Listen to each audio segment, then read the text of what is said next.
Hi and welcome everyone. It's Dr. Irfan Ahmed from the MSK Playbook live course. We're excited to announce you to our free launch webinar that's coming up on April the 23rd to launch our upcoming MSK Playbook live course cohort 5. On the day I'll be joined by Dr. Imran Lasker, who's our MSK radiologist, who will be talking you through how to look at shoulder MRIs, and he's designed a really cool tutorial aimed specifically at MSK clinicians that want to get good at reading scans in clinic. He'll show you how to reproduce the key views and how to make shoulder MRI easy for you to understand and assess in clinic.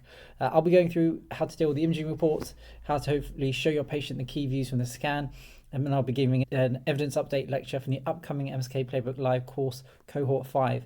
So we look forward to seeing you, as many of you as possible, on the webinar and for the live course in May later this year.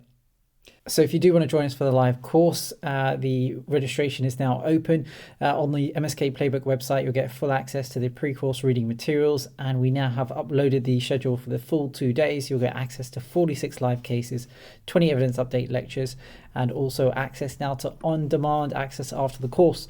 So once you complete the course, you get 30 days to watch it back, and we've broken it down by lecture type, so you can always go back and play it back and make sure you've consolidated your knowledge. So we're really excited to see you all. We'll see you all on the launch webinar, and as many of you as possible at the live course in May.